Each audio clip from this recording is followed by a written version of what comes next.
Assalamualaikum warahmatullahi wabarakatuh. Perkenalkan, nama saya Neng Fitriani. Saya adalah mahasiswa PPG Daljab kategori 1 angkatan 3 LPTK Institut Pendidikan Indonesia. Pada hari ini, Senin tanggal 4 Maret tahun 2024, akan melaksanakan uji kinerja atau UKIR pada mata pelajaran Bahasa Indonesia kelas 9 dengan tema teks diskusi. Selamat menyaksikan semuanya.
Dalam pelajaran Bahasa Indonesia.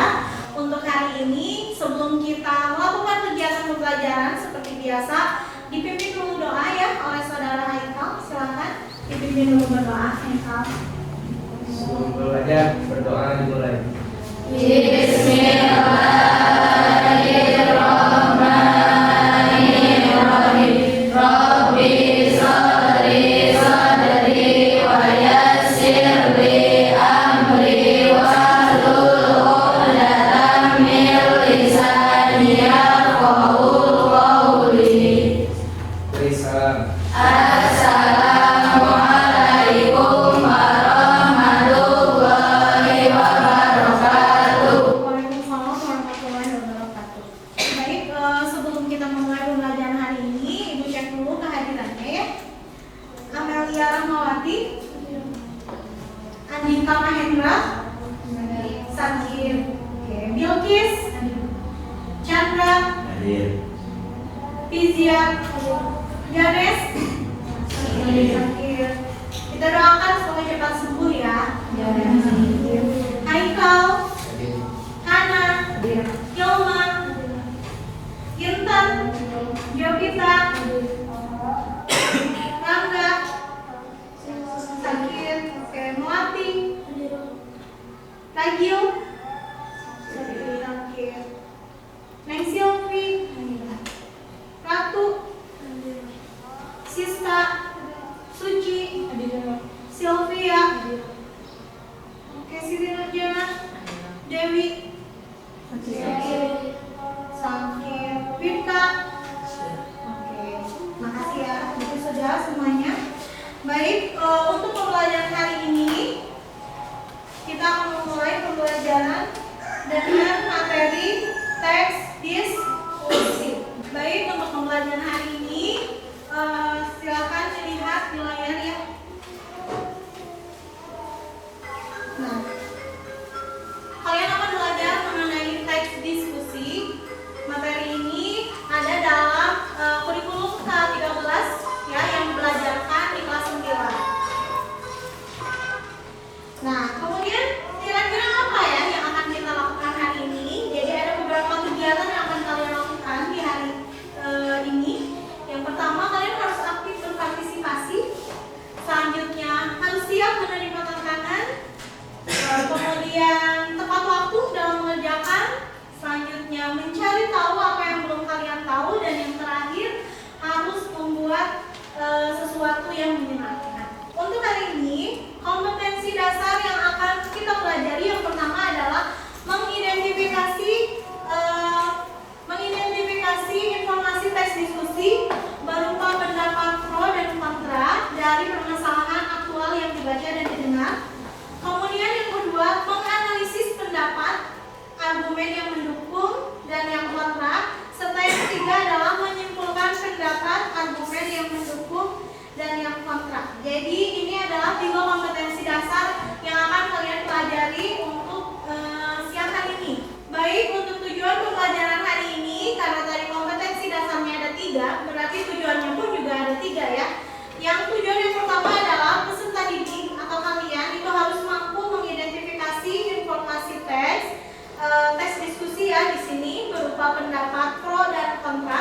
dari permasalahan aktual yang dibaca.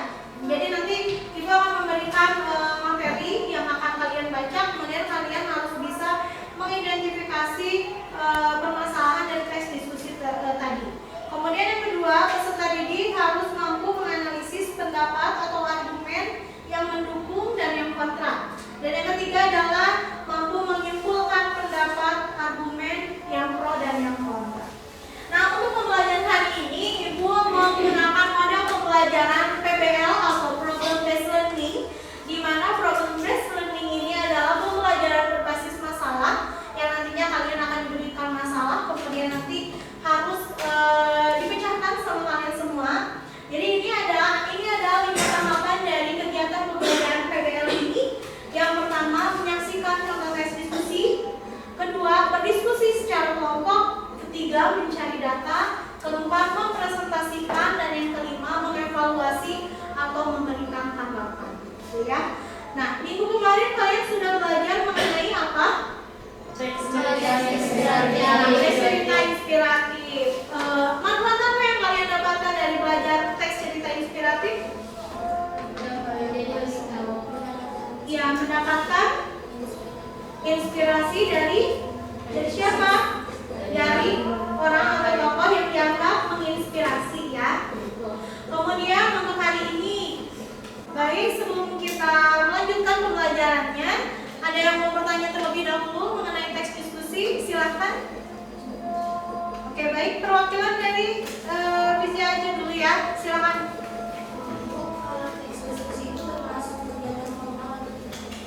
Oke, baik. Vizia bertanya, apakah teks diskusi itu adalah sebuah kegiatan formal atau tidak formal? Ada yang mau menjawab? Mungkin sebelum Ibu menjawab pertanyaan dari Vizia, silakan Suci. Menurut saya, diskusi adalah kegiatan formal karena mungkin kita ngobrol-ngobrol biasa, karena mungkin kita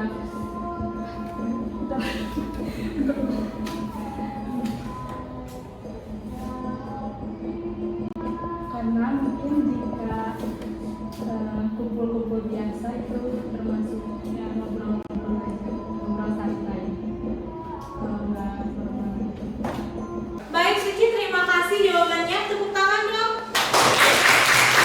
Jadi apa yang Suci sampaikan barusan itu nyaris sempurna gitu, bahwa teks diskusi itu adalah kegiatan formal gitu ya.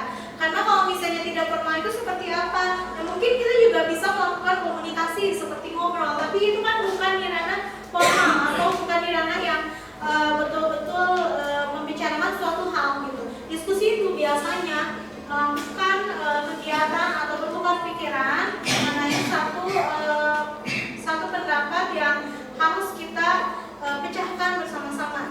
Baik, sebelum kita melanjutkan pembelajaran hari ini, manfaat yang akan kalian dapatkan dari mempelajari teks diskusi adalah satu, kalian bisa mengeluarkan pendapat, kemudian ide, kemudian kalian juga akan menjadi orang yang tangguh, hebat dalam mengeluarkan apa yang ada di dalam benak kalian. Kemudian apalagi yang bisa kalian ambil dari mempelajari teks diskusi? Kalian akan lebih percaya diri gitu ya. Jadi misalnya dalam ulangan pun juga itu akan berimbas ke dalam ulangan. Misalnya kalian akan percaya diri, tidak akan mau melihat pekerjaan dari orang lain karena percaya diri itu. Nah, sebelum kita lanjutkan, Ibu mau bertanya nih, pernah nggak kalian berdiskusi? Nah, pada saat apa? Berkelompok. Terus mengadakan acara. Selanjutnya apa lagi? Menyelesaikan masalah. Karena sebetulnya hidup itu adalah masalah ya. Kita itu harus bisa memecahkan masalah, dan yang paling penting itu ketika kita belajar mengenai teks diskusi, kita bisa menyelesaikan sebuah masalah. Ya. Bisa kalian simak di depan. Nah ini, apa itu teks diskusi? Ya, mewakili sebetulnya. Nah ini, ada yang mau membacakan? Silakan. Boleh, silakan Nana. Salah satu karya tulis yang bertujuan untuk menyajikan sudut pandang yang berbeda mengenai topik tertentu dan mendorong pembaca untuk untuk mempertimbangkan sisi beda dari suatu masalah. Oke, terima kasih Hana. Jadi di sini jelas ya bahwa yang dimaksud dengan teks diskusi ini adalah salah satu karya tulis. Ingat ya, teks diskusi. Ada diskusi, ada teks diskusi. Yang kita bahas itu teksnya gitu. Bukan diskusinya, tapi ada teksnya. Teks diskusi ini adalah salah satu karya tulis yang bertujuan untuk menyajikan sudut pandang yang berbeda mengenai topik tertentu dan mendorong pembaca mempertimbangkan sisi berbeda dari suatu permasalahan. Itu yang disebut dengan teks diskusi. Nah, kira-kira di manakah kita biasanya menjumpai teks diskusi? Misalnya di rapat OSIS, pasti ada teks diskusinya ya. Ada hasil dari rapatnya. Kemudian dari rapat DRT membicarakan tentang masalah sampah misalnya, atau apa lagi lingkungan. Terus apa lagi Siti? Gotong royong itu dan lain-lain ya. Nah kemudian di sini ada ciri-ciri dari teks diskusi. Yang pertama, strukturnya terdiri atas isu, argumen yang mendukung atau biasa disebut dengan pro, dan juga ada argumen menentang atau biasa disebut dengan kontra. Kalau mendengar pro kontra? Kemudian menyimpulkan. Yang kedua, muat informasi yang bersifat informatif. Tahu itu informatif itu apa? Berisikan informasi, betul Fizia. Kemudian argumentatif. Ada pendapat di dalamnya. Selanjutnya yang ketiga, ciri kebahasan dari teks diskusi ini menggunakan kata hubung atau konjungsi pertentangan. Selanjutnya untuk tujuan dari teks diskusi ini adalah menyampaikan pendapat pada pembahasan suatu ide atau suatu isu ya, sampai mendapat kesepakatan dari kedua pihak yang berdiskusi. Jadi tujuan dari teks diskusi ini adalah menyampaikan pendapat. Ketika kita melakukan diskusi, orang-orang yang ikut itu harus mempunyai pendapat ya, atau harus ikut berbicara sampai mendapat suatu kesepakatan. Kesepakatan dari siapa? Kedua belah pihak. Baik, ada yang bisa memberikan contoh bagaimana suatu diskusi itu berlangsung? Oke, silakan. Siapa ya? Kansa. Silakan Kansa. Contohnya seperti mengadakan festival 17 Agustusan. Misalnya dari kan pasti ada ketuanya, yang ketuanya pengen ada balap karung, anggotanya juga pengen ada balap kelinci gitu. Oke, terus? Nah jadi kan digabungin, jadi ada semua. Ya, bagus. Terima kasih Kansa. Tepuk tangan. Yang Kansa barusan bilang itu adalah salah satu sebetulnya contoh dari sebuah teks diskusi itu dilakukan gitu. Jadi ketika kita mau melakukan perlombaan, kemudian ada dua orang yang berpendapat, kita boleh mengeluarkan pendapat apapun, tapi nantinya kita ambil satu kesepakatan yang disepakati oleh kedua belah pihak. Ya, terima kasih. Selanjutnya, ini adalah contoh teks diskusi. Mungkin silakan boleh dibuka bukunya, di buku paket juga ada kesehatan mental ya. Silakan dibaca. Ini adalah salah satu contoh dari teks diskusi, di mana yang pertama itu adalah pendahuluan dari isu. Gitu. Jadi di paragraf pertama itu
Bagus, silakan.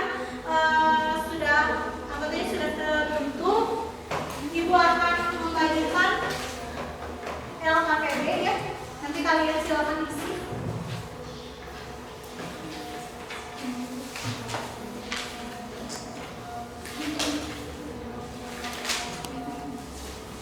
Silakan diisi ya.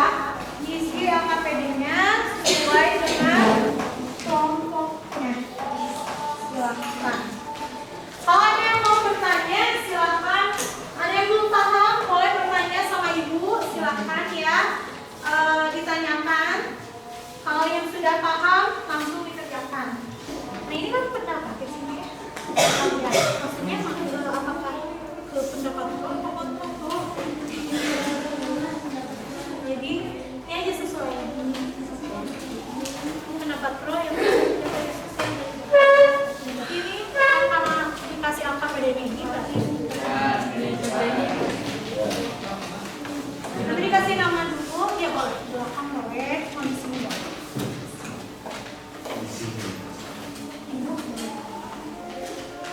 Nama sebentar ya, baca ini mana hampir di seluruh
Oke, bagaimana? Sudah selesai mengerjakannya?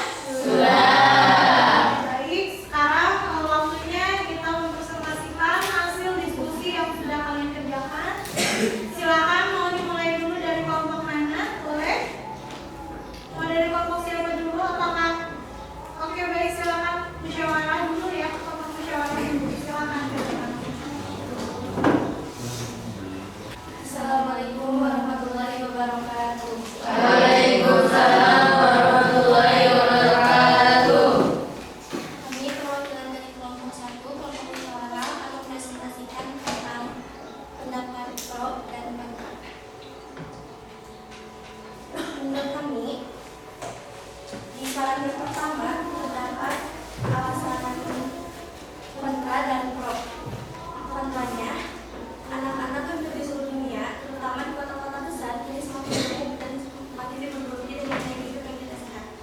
Menurut saya tidak semuanya, menurut kami tidak semuanya orang-orang kota itu mempunyai gaya hidup yang tidak sehat.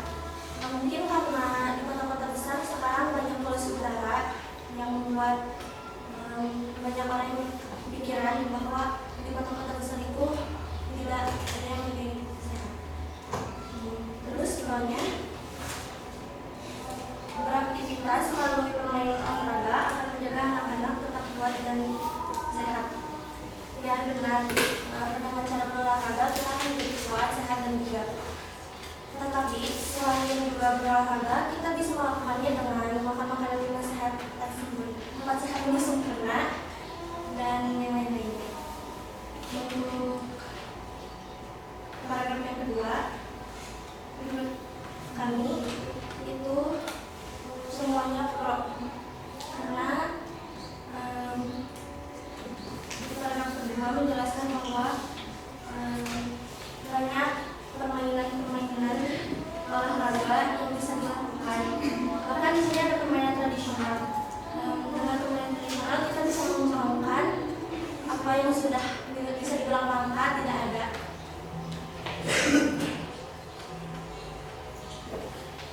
Di paragraf ketiga, menurut kami semuanya pro, karena mereka belajar bagaimana bekerja sama dan saling membantu. Terus di paragraf terakhir semuanya juga pro, karena olahraga juga membantu menjaga kebugaran dan kesehatan. Jadi sekian yang bisa kami sampaikan. Teman-teman dari kelompok 1 musyawarah, maaf jika ada kesalahan. Assalamualaikum warahmatullahi wabarakatuh. Waalaikumsalam warahmatullahi Lanjut ke kelompok mana? Boleh? Mau ke Bu Kakak dulu atau ke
yang anak yang sering di rumah bermain video game itu kurang baik karena mereka itu pertama kurang berolahraga juga, lalu mata mereka salah satunya mungkin mata akan rusak karena sering melihat gadget. Dan makanya juga anak-anak hampir seluruh dunia, terutama di kota-kota besar, ini semakin gemuk dan semakin diperburuk dengan gaya hidup yang tidak sehat.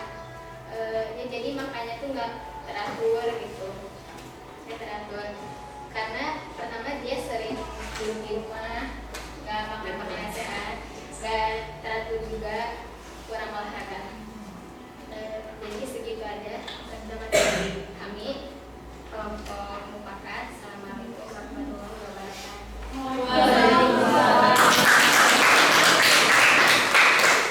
Terima kasih kelompok Mufakat yang diwakili oleh Intan dan juga Sedang. Baik, terima kasih untuk hasil yang sudah dipresentasikan dari tiap kelompok. Ibu rasa sudah cukup mewakili dari setiap pertanyaan yang ada dalam LKPD tersebut. Untuk selanjutnya, silahkan manfaat apa yang bisa kalian dapatkan dari mempelajari teks diskusi ini, atau mungkin kesulitan, masih ada yang sulit dalam teks diskusi ini, boleh silahkan dikemukakan. Siapa yang mau mulai? Intan dulu boleh. Silakan Intan. Jadi di teks diskusi ini yang menurut saya sulit itu dalam mencari mana yang pro dan kontra. Baik, masih sesuatu yang dirasa oleh kelompok Intan sulit itu adalah membedakan pro dan kontranya. Terima kasih. Selanjutnya Kansa dulu, silakan. Ya, saya juga karena susah untuk mencari mana yang kontra sama yang pro. Yang kedua, susah untuk presentasi karena memang. Baik, terima kasih. Jadi kelompok objektif katanya masih cukup dalam mempresentasikan materi. Selanjutnya silakan Fizia dulu. Menurut saya manfaat dari diskusi ini kita menjadi lebih percaya diri untuk mengungkapkan pendapat. Ya. Kita bisa berdiskusi dan menerima pendapat orang dan mencari tahu lagi lebih baik. Dan seperti yang kita bilang, kita bisa mencari manfaat dari Ya, baik, terima kasih. Jadi katanya dari kelompok musyawarah, ketika kita belajar teks diskusi ini bisa lebih percaya diri dalam mengungkapkan pendapat. Selanjutnya Suci yang terakhir. Manfaat setelah kita belajar Teks diskusi. yaitu yang kami rasakan mungkin lebih mudah untuk menyampaikan pendapat dan jadi tahu juga bahwa yang pendapat itu banyak dan bukan dari saya saja tapi dari teman-teman, dan ketika ada yang tidak setuju bisa didiskusikan hingga apa yang mereka tidak setuju dapat disetujui bersama. Oke, baik. Terima kasih untuk Suci atas pendapatnya. Jadi yang paling penting ya kita evaluasi bersama ketika kita belajar teks diskusi ini adalah yang paling penting kita harus banyak membaca sumber gitu. Kemudian kita juga harus mengeluarkan pendapat kita, apa yang ada dalam benak kita. Kemudian kita bisa memusyawarahkan hal yang menjadi permasalahan tersebut. Seperti barusan dari teks anak-anak yang duduk tadi gitu. Itu hanya argumen yang penulis sampaikan gitu. Selanjutnya kita apakah bisa menerima atau tidak tergantung dari pemikiran kita. Apakah memang benar gitu di kehidupan sekarang itu banyak anak-anak yang semakin gemuk gitu. Kita evaluasi, kita cari tahu, kita cari sumber datanya. Kemudian ketika kita berdiskusi kita tidak boleh mempunyai rasa egois gitu yang tinggi, tapi kita harus bisa menerima pendapat orang gitu.